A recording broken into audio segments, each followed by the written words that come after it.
a abrirem comigo a santa palavra do Senhor em 1 Pedro, no capítulo 5.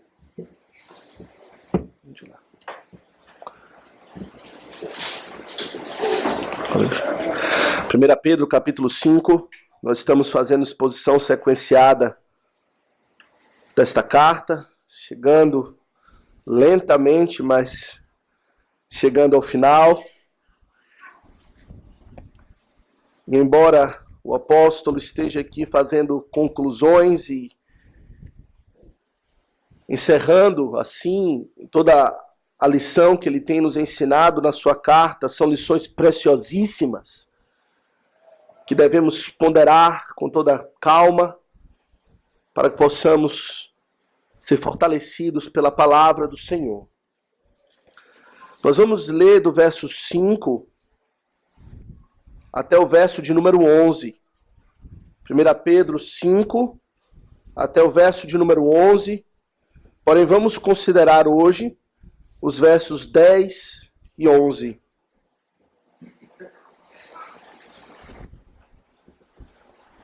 Mesmo assentados, porém com toda atenção e reverência, vamos acompanhar atentamente a leitura da palavra do Senhor. Diz assim, 1 Pedro 5, verso 5. Rogo igualmente aos jovens, sede submissos aos que são mais velhos. Outros sim, no trato de uns com os outros, cingi-vos todos de humildade, porque Deus resiste aos soberbos, contudo aos humildes concede a sua graça. Humilhai-vos, portanto, sob a poderosa mão de Deus, para que ele, em tempo oportuno, vos exalte, lançando sobre ele toda a vossa ansiedade, porque ele tem cuidado de vós. Sede sóbrios e vigilantes.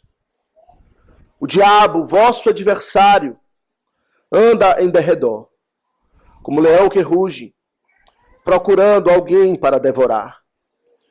Resisti-lhe firmes na fé, certos de que sofrimentos iguais aos vossos estão se cumprindo na vossa irmandade, espalhada pelo mundo. Ora, o Deus de toda graça, que em Cristo vos chamou à sua eterna glória, depois de terdes sofrido por um pouco, ele mesmo vos há de aperfeiçoar, firmar, fortificar e fundamentar. A ele seja o domínio pelos séculos dos séculos. Amém. Até aqui, meus irmãos, a leitura da palavra do Senhor. Vamos, mais uma vez, curvar a nossa fronte, orar e suplicar o auxílio de Deus na exposição da sua santa palavra. Santo Deus, eterno Pai, aqui estamos diante da tua palavra, ó Deus, que é mais cortante do que espada de dois gumes, capaz de penetrar a alma, dividir alma e espírito juntas e medula, discernir os pensamentos e as intenções do coração, mas também é nela que encontramos as tuas grandes e gloriosas, preciosas e doces promessas, que tanto, ó Deus, nos sustentam. Ó Deus, se não fossem as tuas promessas, nos falando do teu amor, da tua graça, da tua disposição, ó Deus, inabalável, de operar a tua salvação, há muito já teríamos, pois no Senhor é que temos a força, sem ti nada podemos fazer, mas no Senhor somos mais que vencedores. Assim, ó Deus, abençoa-nos agora para que a tua palavra seja compreendida por todos nós, exposta com fidelidade. E assim, ó Deus, ela opere os frutos para os quais o Senhor designou, consolando, confortando, encorajando, animando, para que o Senhor opere em nós a perseverança no meio de muita, porém breve aflição. Abençoa o teu servo que fala contigo, ó Deus, sem ti nada posso fazer. Sustenta-nos com a tua graça e com o teu Espírito. Oramos em o nome de Jesus. Amém. Congregação do Senhor Jesus Cristo, o apóstolo Pedro, nós temos ouvido isso repetidamente, tem tratado nessa carta como o tema central a questão do sofrimento pela fé. Ele tem falado a respeito da realidade do sofrimento que vem sobre aqueles que hão seguir ao Senhor Jesus Cristo. E ele tem dado profundas lições sobre as mais diferentes perspectivas, sobre como encarar o sofrimento, de maneira a perseverarmos, de maneira a sermos vitoriosos, guardarmos a fé até o final. E aqui, meus irmãos, nessas últimas instruções que o apóstolo Pedro tem dado à igreja, sobretudo a partir do verso 6, do verso 5, do verso 6 em diante, até o verso 11, o apóstolo tem mais uma vez tratado da questão do sofrimento na vida cristã, porém sobre perspectivas diferentes e rápidas, que juntas, quando colocamos todas elas em conjunto, vemos que ele nos apresenta uma perspectiva bem madura sobre como considerar o sofrimento, como encarar. E cada uma dessa perspectiva produz em nós um fruto específico, uma virtude específica, uma graça específica necessária para encarar o sofrimento. Os irmãos devem se lembrar que no versos 6 e 7, ele nos apresenta lições sobre como lidar com o sofrimento, sobre a perspectiva dos céus. Ele nos apresenta que o nosso sofrimento não foge o controle daquele que tem uma poderosa mão. É Deus quem guia as nossas vidas. É Deus que controla cada detalhe da nossa existência e do nosso caminhar como crentes, e é Ele que tem ordenado o sofrimento. E, portanto, ele diz que o fruto que deve surgir em nós da compreensão da soberania de Deus no sofrimento é o fruto da submissão. Humilhai-vos sob a poderosa mão de Deus, diz o apóstolo Pedro. Lance sobre ele a vossa ansiedade, as vossas preocupações, os vossos sofrimentos. Coloque diante dele, ele tem cuidado de nós, mas é ele que ordena. O fruto é a submissão. Mas ele apresenta também, nós vimos na última ocasião que expomos 1 Pedro, nos versos 8 e 9, uma outra perspectiva. Se na primeira lição nós aprendemos como lidar com o sofrimento pela perspectiva do céu, nos versos 8 e 9, aprendemos a como lidar com o sofrimento pela perspectiva do inferno. Pois há também essa dimensão. Sofremos, em parte, porque existe um adversário, o diabo, diz o apóstolo Pedro, que anda ao nosso derredor como leão que ruge, procurando alguém para devorar. Ele não dá descanso, ele é violento, ele visa sufocar e devorar aqueles que têm a esperança em Cristo. E o fruto da consideração de que existe um adversário nos rodeando é o fruto da vigilância. Ele diz: sede sóbrios e vigilantes. Diabo, vosso adversário, anda em derredor, resisti-lhe, firmes na fé. Se por um lado devemos então nos submeter àquilo que Deus ordena, por outro lado devemos resistir aos ataques de Satanás. São duas perspectivas completamente opostas, não é? Mas isso não é tudo. Talvez você, diante dessas duas perspectivas, considere e olhe o tamanho do seu sofrimento, o tamanho da aflição que você tem enfrentado para perseverar em Jesus Cristo. E você olha para a poderosa mão de Deus por um lado e pensa, ela é pesada demais. Talvez como Jó você diga, eu não deveria ter nascido. Aquele que é o aborto é mais feliz do que eu, porque o Senhor tem pesado a mão e eu não aguento. Por outro lado, você olhe o maligno, o seu ataque voraz, a sua disposição inflexível, que não dá descanso, de dia e de noite lhe assediando contra o mal, lhe tentando para sucumbir da fé. E você pense, eu não tenho como resistir mais. Tenho resistido por 1, 2, 3 anos, talvez muitos anos seguindo a Cristo, mas a pressão satânica na minha vida tem se tornado tão intensa que eu não consigo mais nem me submeter à poderosa mão de Deus e nem resistir ao diabo para que ele fuja de nós. Porém, meus irmãos, certamente com vistas a perguntas como essa, ou situações pastorais como essa, que o apóstolo Pedro nos apresenta uma outra perspectiva do sofrimento. Uma perspectiva de consolo agora. Uma perspectiva de ânimo, de encorajamento. Se no primeiro caso ele nos fala como lidar com o sofrimento sob a perspectiva dos céus, do Deus soberano, em segundo lugar ele nos apresentou sobre como lidar com o sofrimento pela perspectiva do inferno. Agora, nos versos 10 e 11, ele nos apresenta lições sobre como lidar com o sofrimento. Ainda o tema é o sofrimento, vemos aqui no meio do verso 10, sobre como lidar com o sofrimento pela perspectiva da graça de Deus. Ah, meus irmãos, o apóstolo Pedro aqui, então, ele se coloca como um pastor, como aquele que tem passado por aflições, e reconhece que se não fosse Deus há muito, ele já teria resvalado os seus pés. Ele nos fala, então, da graça de Deus.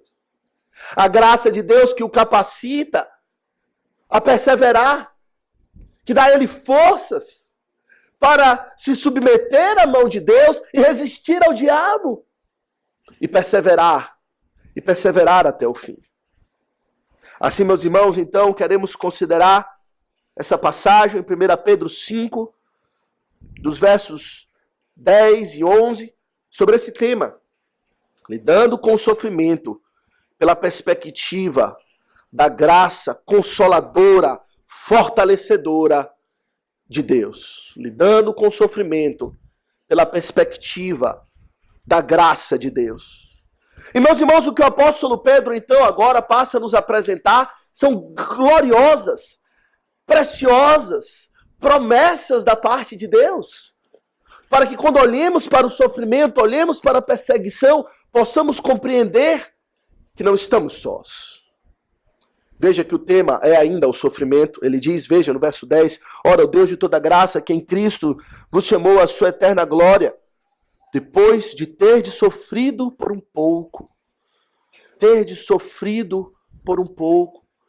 Ele ainda menciona que a nossa vida aqui é marcada por um sofrimento. Um sofrimento que tem um fim. É um pouco, é breve, veremos mais sobre isso, mas o contexto ainda é o sofrimento. Mas agora ele encapsula, por assim dizer, ele apresenta o sofrimento diante dessa preciosa promessa. E antes de falar da promessa, ele fala em primeiro lugar daquele que faz a promessa. Veja que modo precioso ele se refere a Deus em primeiro lugar. Ora, o Deus de toda graça.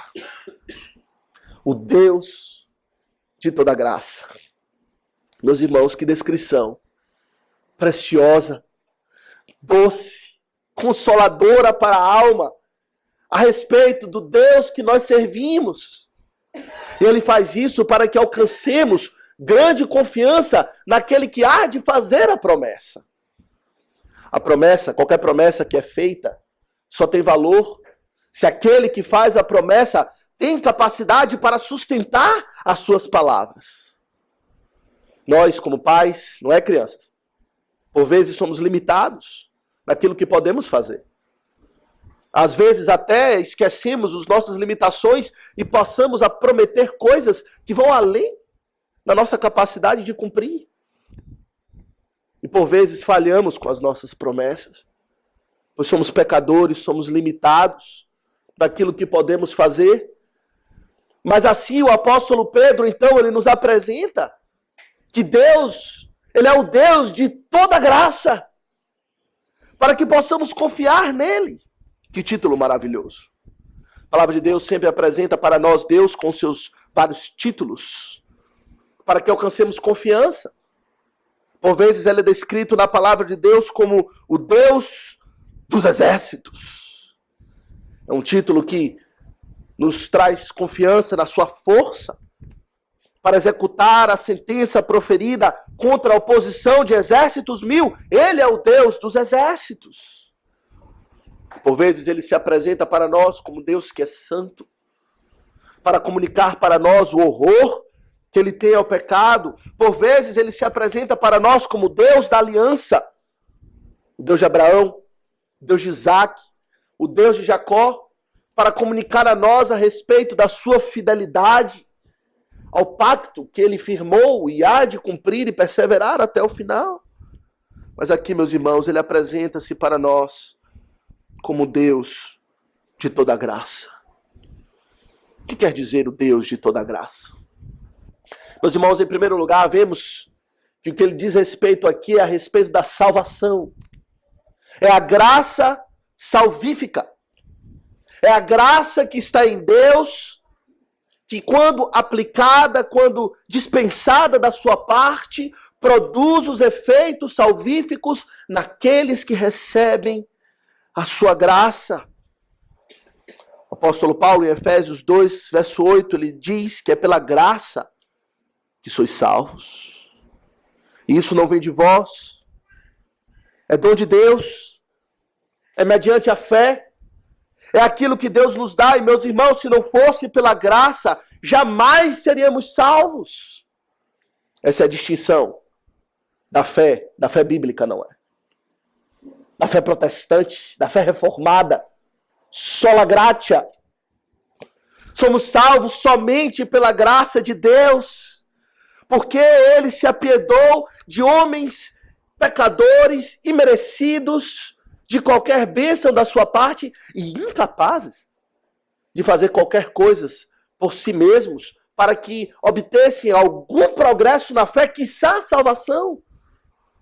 É que ele estende a sua graça, ele estende a sua mão para nos socorrer e nos tirar do império das trevas e nos transportar para o reino do Filho do seu amor. Ele é o Deus de toda graça, o Deus da salvação. A salvação pertence ao Senhor. Mas dizer que ele é o Deus de toda graça, meus irmãos, é dizer que toda a graça que precisamos está exclusivamente em Deus. Ele tem o monopólio da graça. Não há graça em nenhum outro. Não existe algum outro local onde eu possa obter, num mercado negro, no mercado paralelo, o mesmo produto para obter a salvação. Toda graça está nele. Ele é o Deus de toda graça, ele é o possuidor da graça, ele é aquele que dá graça.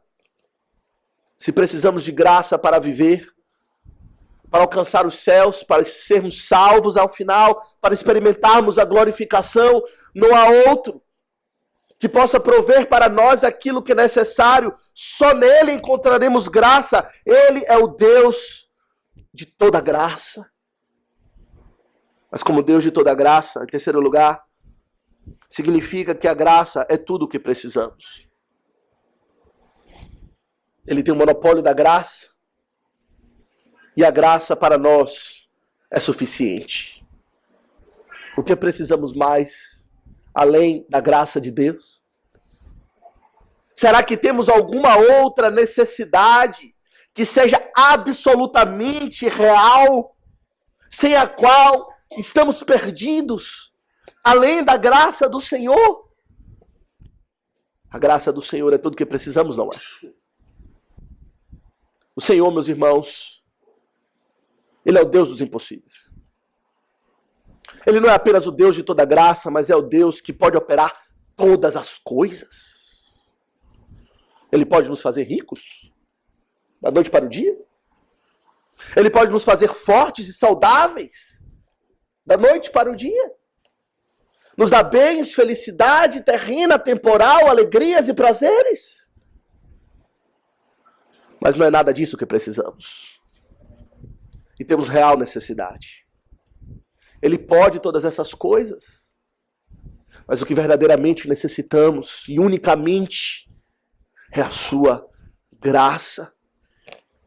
Foi isso que ele disse para o apóstolo Paulo, que na sua aflição ele rogou para Deus que o libertasse da sua aflição temporal, do seu espinho na carne. O Senhor disse: não, Paulo, pois o meu poder se aperfeiçoa na fraqueza, e compreenda que a minha graça te basta. É tudo o que você precisa. Nada mais. E aqui, meus irmãos, olhamos para o Deus que tem toda a graça. Tudo o que precisamos está nele. Mas significa também, em quarto lugar, quando ele se identifica como Deus de toda graça, ele se identifica como aquele que tem disposição para conceder a sua graça. É aquele que está disposto e voluntário para alcançar com graça aqueles que se chegam a ele, para socorrê-los, para provê-los daquilo que é necessário. Temos necessidade de muitas coisas nessa vida, porém o acesso é limitado. Até conhecemos e sabemos quem pode ter os recursos que precisamos em abundância, mas nem sempre há acesso a essas coisas.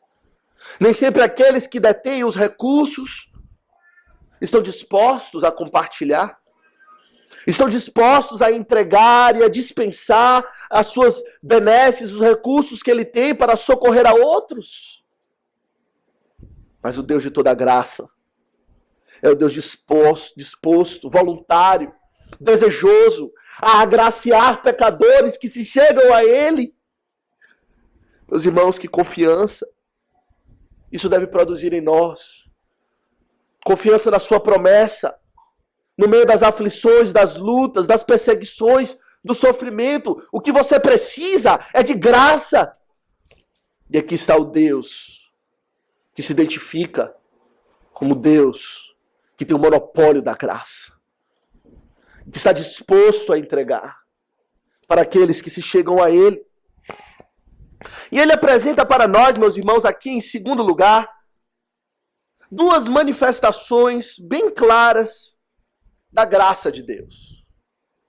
A graça de Deus, ela é multiforme. O próprio apóstolo Pedro disse isso na sua carta, em alguns capítulos atrás, que a graça de Deus, ela se manifesta de várias maneiras. Todas elas cumprindo esse propósito de alcançar a salvação. Mas ele aponta para nós aqui duas manifestações específicas da graça. A primeira é a que chamamos de chamado eficaz, ou chamado irresistível de Deus para a sua eterna glória. Veja no verso 10, ora, o Deus de toda graça, que em Cristo vos chamou à sua eterna glória, depois de ter sofrido por um pouco. O Deus de toda graça, que em Cristo vos chamou à sua eterna glória. Meus irmãos, aqui está uma manifestação da graça de Deus. Meus irmãos, é salvação para nós estarmos no caminho da redenção. Se Deus não tivesse nos alcançado, nos chamado, nos convocado, ainda hoje estaríamos nos nossos caminhos de perdição. Mas ele fala que se hoje estamos nesse caminho que é estreito, se hoje estamos trilhando um caminho que é por devera difícil, cercado de inimigos, como o maligno, como o mundo, como a própria carne, se estamos trilhando esse caminho que é por um pouco um caminho de sofrimento, é porque Deus nos chamou. Podemos ter a certeza e a convicção no nosso coração de que não é meramente uma decisão humana, que não é meramente pela vontade da carne ou do sangue, como diz o Senhor Jesus falando com Nicodemos em João 3, que não é pela vontade humana ou pelo querer ou pela sua própria força de vontade que agora você se encontra nesse caminho de salvação e que é difícil, não, é pela vontade de Deus. É Ele que vos chamou. Essa palavra chamou, meus irmãos, é uma palavra importante. Não quer dizer meramente um convite casual que está sendo exposto à decisão daquele que recebe o convite de escolher se aceita ou não. Recebemos convites para eventos importantes, situações ou oportunidades, e sentamos e ponderamos se aquele convite nos agrada, se temos de fato o desejo ou a disponibilidade de atender aquele convite. Mas o chamado de Deus não é um convite. O chamado de Deus, e esse é o sentido da palavra aqui, é uma convocação.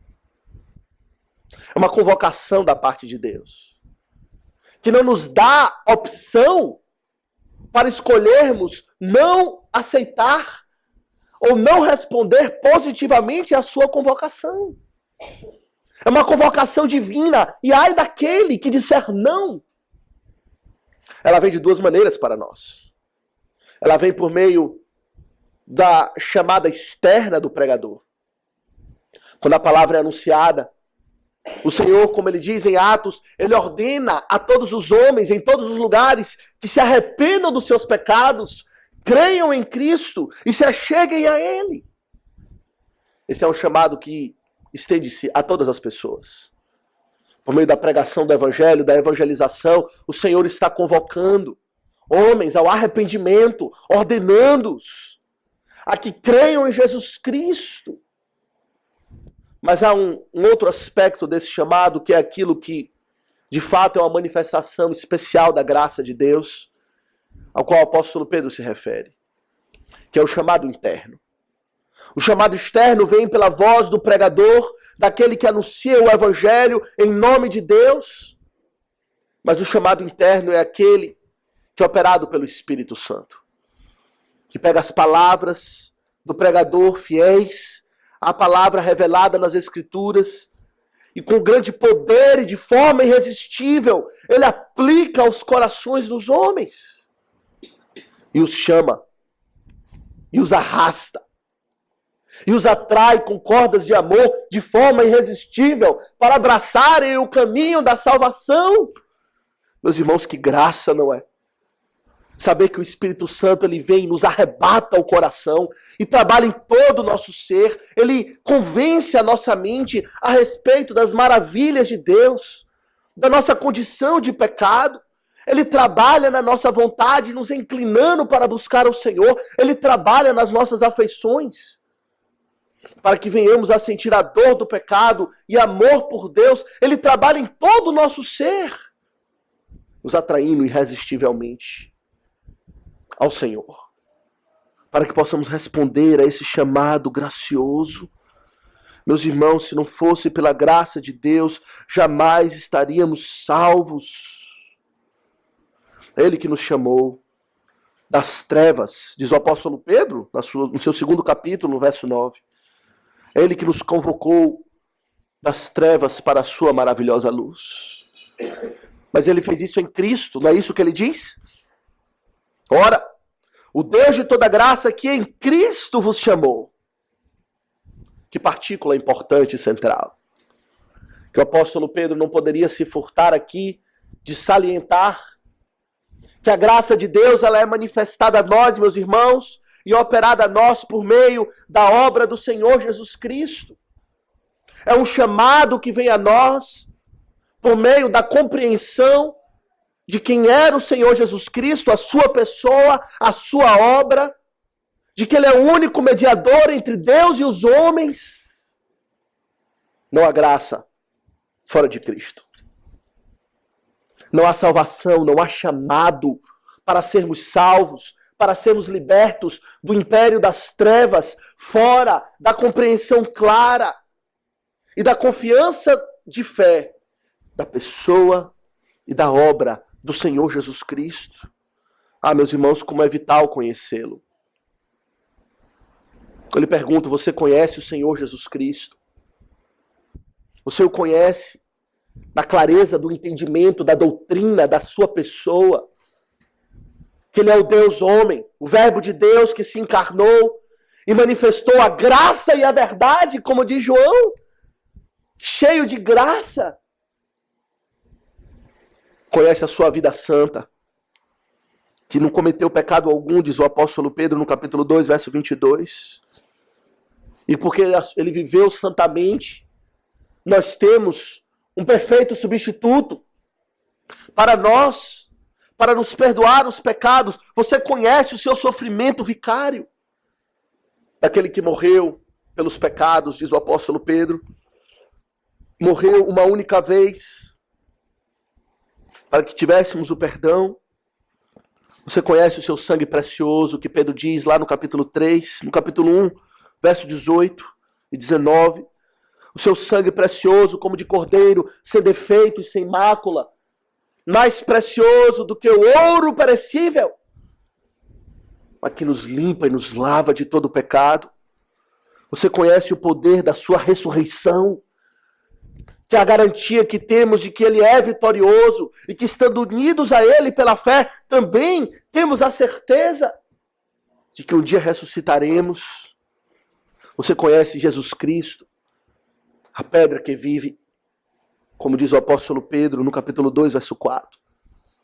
A pedra angular, na qual a igreja está firmada, solidificada, fundamentada, num fundamento inabalável. Cristo Jesus, meus irmãos, é o centro da manifestação da graça de Deus. É nele que temos experimentado essa salvação. Quantos se aproximam de Deus sem ter a mínima compreensão de quem Jesus Cristo é? Se iludem. Não estão próximos de Deus. A salvação, meus irmãos, a manifestação da graça de Deus vem por meio de Cristo Jesus. Porém, o foco, meus irmãos, aqui eu penso, dessa passagem, dessa primeira manifestação da graça de Deus, é aquilo que ele nos apresenta no final dessa sentença. Veja comigo novamente, no verso 10. Ora, o Deus de toda graça, que em Cristo vos chamou à sua eterna glória. Eterna glória. Meus irmãos, se a origem da nossa salvação está em Deus, pois tem origem na sua convocação, no seu chamado interno pelo Espírito. Se o meio é Jesus Cristo, o único mediador entre Deus e os homens, o fim, o propósito dessa salvação é a eterna glória. E aqui está o consolo para aqueles que sofrem. O sofrimento pela fé, ele diz, é um sofrimento pequeno, pois temos sofrido por um pouco. É pequeno na sua extensão, pode ser grande na sua intensidade. Muitos têm sofrido a ponto de dar as suas vidas por Cristo, resistindo o pecado até o sangue, isto é, até o ponto de dar a sua vida. Mas é considerado um sofrimento passageiro. Seguir a Cristo, meus irmãos, envolve sofrimento, sim. Grande heresia é pregada nos nossos tempos, naqueles que anunciam que ir entrar na igreja, buscar a Deus, é buscar uma vida sem sofrimento. Pare de sofrer. É uma das maiores mentiras que Satanás, aquele que se manifesta como anjo de luz, tem proclamado e arrebanhado grandes ajuntamento de pessoas para crerem nessa mentira maligna, daqueles que se aproximam buscando um alívio nessa vida. Essa vida é vida de sofrimento mesmo. Em toda a sua carta, meus irmãos, a carta do sofrimento, em nenhuma vírgula, em nenhum momento sequer, o apóstolo, ele pinta um cenário fantasioso para nós de que seguir a Cristo é seguir uma vida sem sofrimento. Pelo contrário, ele diz, é da ordenança de Deus, se submeta a Ele. Aquele que quer seguir a Cristo vai sofrer mesmo. Essa é a realidade. Mas o consolo é saber que é um breve sofrimento. E que o chamado que está diante de nós é um chamado para a eterna glória do Senhor. Que contraste, não é? De sofrimento para a glória. Daquilo que é passageiro e breve para aquilo que é eterno. Que é isso que deve fascinar os nossos olhos. A compreensão de que pela graça de Deus nós estamos caminhando para obter um prêmio, obter uma recompensa da graça de Deus, que é pura glória, e que jamais se desvanecerá, durará toda a eternidade, deve operar em nós consolo e perseverança, força, no meio das aflições. O apóstolo Paulo, ponderando sobre esse mesmo contraste entre o sofrimento breve e a glória eterna, ele fala sobre isso em 2 Coríntios 4,16, quando ele fala de que maneira ele se estimula no meio dos sofrimentos. Ele fala o seguinte, 2 Coríntios 4,16, por isso nós não desanimamos. Pelo contrário, mesmo que o nosso homem exterior se corrompa, contudo, o nosso homem interior se renova de dia em dia. Por quê, Paulo? Porque diante de tanto sofrimento, de tanta aflição, ainda que você tenha experimentado a corrupção da carne, chibatadas, apedrejamentos, calúnias, sem fim, por que você não desanima? Ele responde, porque a nossa leve e momentânea tribulação produz para nós eterno peso de glória acima de toda comparação. Meus irmãos, que recompensa o Senhor tem para nós? Nessa vida nós temos que carregar uma cruz. O Senhor Jesus disse, aquele que quer seguir após mim, tome a sua cruz. Negue-se a si mesmo, morra. Vem, segue-me. É o sofrer por Cristo. Mas tanto o apóstolo Pedro quanto o apóstolo Paulo nos ensina claramente que essa é uma cruz pequena, é leve, é breve, é momentâneo, é passageiro e está acima de qualquer comparação. Considerando o eterno peso de glória que nos aguarda, uma vida desprovida de qualquer sofrimento, qualquer lágrimas de dor, de pecado, de Satanás, do maligno. Será que temos os nossos olhos firmes nos céus? Onde Cristo vive? Nas recompensas celestiais, meus irmãos, é assim que vamos lidar com o sofrimento, considerando a graça de Deus que nos tem chamado para recebermos a sua eterna glória. Que graça maravilhosa, não é? O que você merece? O que nós merecemos?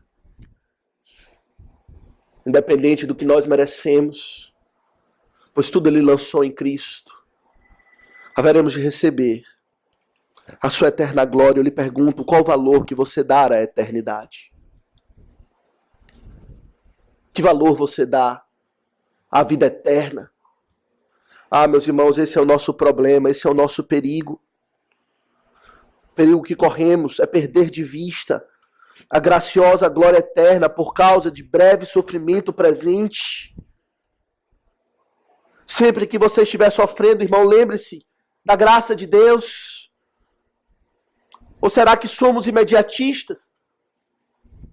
Queremos trocar a glória eterna por um alívio pequeno? Esse é o nosso perigo. O Senhor Jesus fala sobre isso na parábola do semeador, não é? Aqueles que a princípio receberam a palavra com alegria, porém por causa das perseguições e dos sofrimentos, não aguentaram.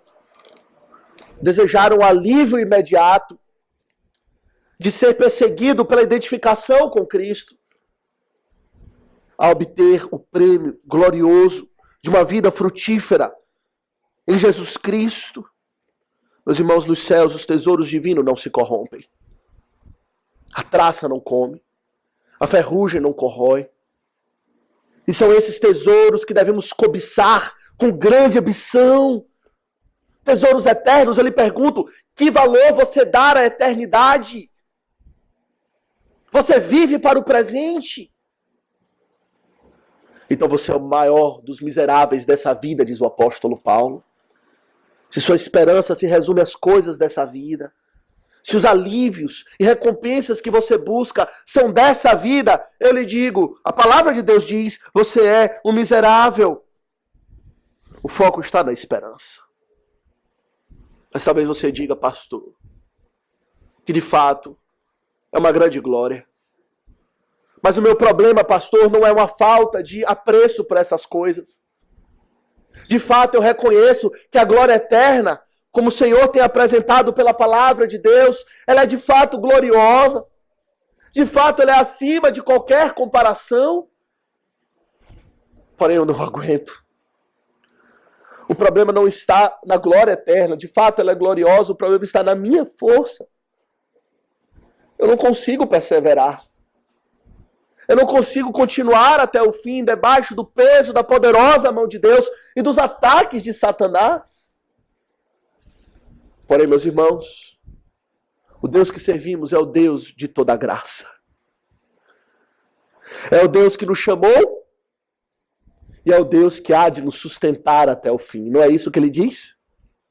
Aqui está a beleza desse texto. Ora, o Deus de toda graça, que em Cristo vos chamou à sua eterna glória, depois de ter sofrido por um pouco. Ele mesmo, diz o apóstolo Pedro, vos há de aperfeiçoar, firmar, fortificar e fundamentar. Meus irmãos, será que o apóstolo Pedro poderia ter concluído toda a sua lição sobre o sofrimento de forma mais gloriosa do que essa? Concluindo, colocando a esperança em Deus. Pois ele nos diz aqui, como vemos, que Deus não é apenas aquele que nos chamou irresistivelmente para a sua salvação em Jesus Cristo, mas é aquele que também tem nos sustentado para que possamos perseverar até o fim. Que confiança maravilhosa.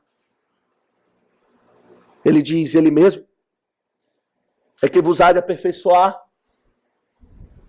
Não é você mesmo, pela sua força, que não tem nenhuma, que terá que se sustentar até o fim e que terá que buscar forças dentro de você mesmo para perseverar na fé. Ele diz, é Ele. Ele mesmo quem? O Deus de toda graça. O Deus que tem tudo o que você precisa, tudo o que é necessário, como dirá o apóstolo Pedro na sua segunda carta, tudo o que é necessário para a vida e para a piedade está nele. E ele concede. Ele não apenas chama e depois diz, agora vai sozinho. Ele chama e diz, eu vou com você. Eu vou ao seu lado. Eu pessoalmente lhe acompanharei nessa jornada difícil para você, nessa peregrinação por meio do caminho estreito, no deserto. Lhe acompanharei numa coluna de fogo durante a noite, numa coluna de nuvem durante o dia, derramando o meu maná diariamente e fazendo com que a sandália nos seus pés não se desgastem. Eu mesmo e não outro. Não mandarei ninguém em meu lugar, eu não enviarei alguém que me represente, eu mesmo estarei. Que coisa maravilhosa, não é? Jesus Cristo disse, eis que estou convosco todos os dias, até a consumação dos séculos. Cristo está presente aqui. Ele está conosco naqueles que chama. E a promessa dele, meus irmãos, é uma promessa de grande consolo para aqueles que pensam que estão a ponto de sucumbir na caminhada cristã. Ele diz, ele mesmo vos há de aperfeiçoar, firmar, fortificar, fundamentar. 4 ações que vêm da parte do próprio Deus para nos fazer perseverar na fé. É interessante considerar as 2 primeiras abordagens que vimos nas outras exposições, que a ação sempre partia de nós, nos humilharmos diante de Deus, resistir ao diabo. Nós éramos os agentes. Mas agora o agente é Deus. O agente final e último que garante todas as coisas é o próprio Deus. E Ele há, em primeiro lugar, de nos aperfeiçoar. Meus irmãos, cada palavra aqui usada pelo apóstolo Pedro tem uma figura maravilhosa. Que quando todas colocadas juntas, nós vemos que grande confiança nós podemos ter em Deus durante a nossa caminhada difícil e dura. Aperfeiçoar. É uma palavra que fala da obra de Deus nos restaurando aquilo que temos como defeituoso em nós. Esse é o sentido específico, bem pontual e direto dessa palavra. É aperfeiçoando aqueles que têm algum defeito. Ou suprindo aqueles que têm alguma carência e assim fazendo-os perfeitos, pois antes eles não eram. É a mesma palavra usada quando diz lá nos evangelhos que eles estavam aperfeiçoando ou consertando as redes de pesca. A rede de pesca estava furada, cheia de falhas. Então eles consertaram a pesca, a rede de pesca. A mesma palavra usada aqui. Que Deus há de fazer em nós. Ele há de nos consertar de tudo aquilo que é defeituoso em nós. De tudo aquilo que nos impede, pelos muitos buracos do pecado e das tentações, de perseverar e continuar no caminho da fé. Deus há de nos santificar. Uma ilustração boa para compreendermos é considerar um soldado na batalha. Imagine um soldado que foi enviado para a guerra. E ali está no seu primeiro combate com os inimigos. E ele recebe uma bala que atinge o seu capacete. Seu capacete é rachado. Ele recebe uma bala no seu peito que perfura o seu pulmão. E então ele tem que ser enviado para casa. Porém, ele é um soldado. E ele será consertado. E ele é enviado para o quartel, e então, por um tempo, ele recebe o novo capacete, ele recebe o novo tratamento, e aquilo que era defeituoso nele, depois de um tratamento extenso, ele se torna novo novamente. As suas feridas foram curadas, os ataques que ele sofreu, ele agora se recuperou de cada um deles, e ele foi então aperfeiçoado novamente para batalhar. É isso que Deus faz conosco. Quantas vezes os dardos inflamados do maligno encontram uma brecha na armadura, pela nossa falta de vigilância, pela nossa falta de sobriedade, porque não resistimos na fé. Por vezes, sim, por vezes, o inimigo das nossas almas alcança alguma vantagem sobre nós. Nosso próprio coração cede ao pecado, ao inimigo. E obtemos feridas espirituais. Mas o Senhor diz, eu hei de aperfeiçoar, de restaurá-lo. Porém, Ele não apenas faz isso, meus irmãos, mas Ele também nos firma de palavra preciosa.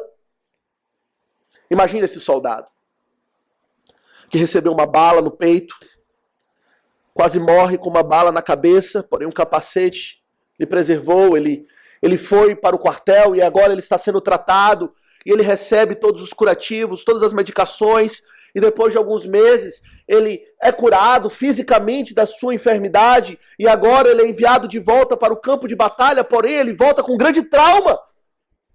Medo. Desanimado. Isso já deve ter acontecido com você, não é? Pelas dificuldades da vida, talvez, pense um acidente de carro, e aí você agora tem dificuldade novamente de dirigir, ou você caiu e tem dificuldade novamente de se levantar e andar. Assim é muitas vezes conosco. Por causa das aflições que experimentamos na nossa vida, a nossa determinação, a nossa mente perde o seu foco, ficamos tomados de medo. É aí que entra a beleza dessa palavra. Ele há de nos firmar, A palavra aqui, meus irmãos, ele diz respeito a uma disposição interna do coração inabalável, a uma determinação de seguir após Cristo com grande segurança. A mesma palavra usada quando diz que Cristo determinou ir para Jerusalém durante a sua vida. Houve um momento que chegou a sua hora.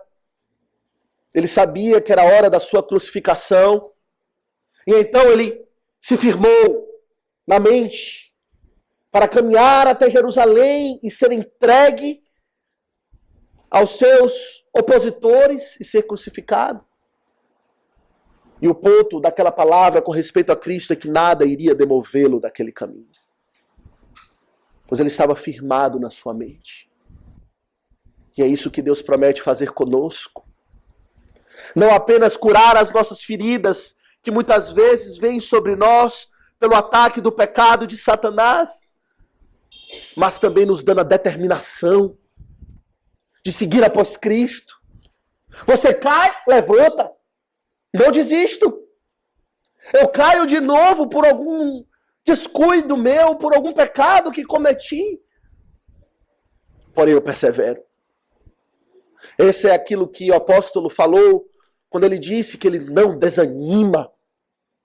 A despeito de todas as aflições, a despeito de toda dificuldade, ele não desanima. Pois ele está firmado por Deus. Quantas vezes o Senhor tem feito isso na nossa vida? Nos dando a disposição para segui-lo até o fim. Quando eu penso nos meus pecados, na minha própria fraqueza, e penso ainda quanto tempo talvez eu ainda precise viver, se o Senhor me der longa vida. E considerando isso, eu penso quantas aflições eu ainda hei de enfrentar, que o Senhor, pela sua poderosa mão, há de ordenar na minha vida. Quantos pecados eu ainda hei de cometer. Quantas dificuldades eu ainda vou enfrentar nesse caminho da aflição. Eu pensei, Senhor, eu vou aguentar tanto tempo? Será que não vai haver um momento onde eu vou desistir? O Senhor diz, não, você não vai. Pois eu firmarei os seus passos. Eu mesmo lhe darei a determinação para olhar firmemente para o autor e consumador da fé, Jesus Cristo. Aquele que chamou e aquele que persevera. O autor e consumador da fé. Que consolo para aqueles que pensam que estão para sucumbir. Mas ele prossegue. Ele diz, ele mesmo há de aperfeiçoar, há de firmar, mas também de fortificar. Dar forças. Que adianta uma determinação sem força alguma. Pense naquele soldado, curado da bala que recebeu do peito, animado, reanimado para voltar para a batalha. Porém, depois de longos meses, numa cama de hospital, os seus músculos estão flácidos, enfraquecido. Há muito ele não anda. Seus músculos talvez tenham atrofiado. Ele não está pronto para voltar para a batalha. É preciso treinar primeiro. Se fortalecer primeiro. Para depois enfrentar os inimigos. E muitas vezes acontece assim conosco espiritualmente, não é? Nos falta força. Até queremos. Desejamos fazer o bem. Mas não há força em nós. Para perseverar. Para enfrentar, para resistir a Satanás. Para resistir às tentações. Porém o consolo é que ele mesmo há de vos fortalecer. Meus irmãos, a força para perseverar na fé vem totalmente de Deus. É o apóstolo Paulo que diz em Efésios 6, naquela grande passagem, quando ele fala da armadura de Deus, ele começa dizendo, fortalecei-vos no Senhor e na força do seu poder. É nele que temos força, ele é o Deus de toda graça. E o Deus de toda graça é também o Deus Todo-Poderoso. E uma das manifestações da sua graça é nos fortalecendo para que possamos resistir a Satanás, vencê-lo, resistir à carne, morrer e abraçar a fé. Que consolo para crentes fracos, para aqueles que experimentam a fraqueza da fé, para aqueles que enfrentam tentações que você pense, talvez são maiores do que eu possa resistir. O Senhor diz que Ele não manda tentação que seja maior do que a nossa capacidade de aguentar. Capacidade essa que Ele mesmo que nos dá. Não lhe consola, no meio dos seus sofrimentos e aflições pela fé, saber que Ele mesmo não é outro. Ele, Deus, há de lhe fortalecer na sua luta contra o pecado. Mas por último, Ele há de nos fundamentar. E aqui está talvez o ápice de toda a descrição do apóstolo Pedro. Ele nos diz, Ele há de nos dar uma condição para batalharmos que seja de fato inabalável. Aquele soldado foi atingido, experimentou restauração, foi reanimado para voltar para a batalha, fortalecido nos seus músculos para novamente empunhar armas. Agora ele recebe um batalhão. Ele recebe uma posição segura, na qual ele pode saber, aqui eu irei batalhar, e aqui eu estou fundamentado, firmado, esse é o meu posto, e aqui obterei a vitória. E é isso que o Senhor nos dá também, um fundamento inabalável. Esse fundamento é Cristo e não outro, não é? Se Cristo é o centro do chamamento irresistível de Deus, Cristo é o centro da perseverança dos santos. Ele é o nosso firme fundamento.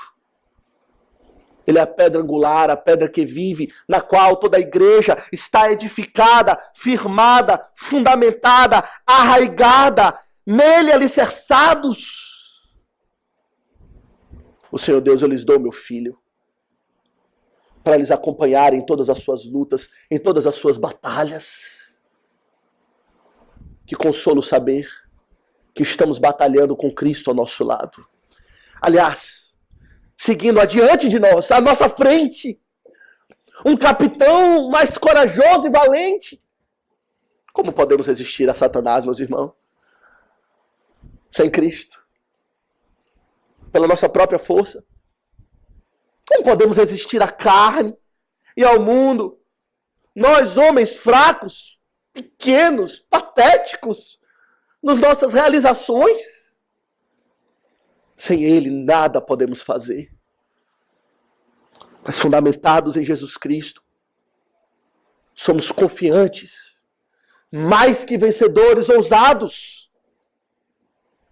E o Senhor diz, Ele mesmo há de fundamentar, para que a nossa fé esteja posta plenamente nele, para que venhamos a compreender que fora dele não há salvação, não há glorificação, não há perseverança. Que esperança completa nós temos. Que consolo, que gozo saber que o sucesso da obra da redenção está nas mãos de Deus e não nas nossas mãos. Isso consola o meu coração, eu lhe pergunto, consola o seu? Nas lutas? Saber que Deus há de prover todas as coisas para que você persevere até o final? Para que você jamais caia definitivamente da fé, mas que resista até o fim? Meus irmãos, esse é o Deus de toda graça. É o Deus bondoso, gracioso. A resposta para isso, meus irmãos, dessas verdades, é a resposta da consolação, do encorajamento, mas também A resposta esperada diante de declarações como essa é um louvor a Deus. Não é isso que o apóstolo Pedro faz? Podemos dizer assim, ele não se aguenta.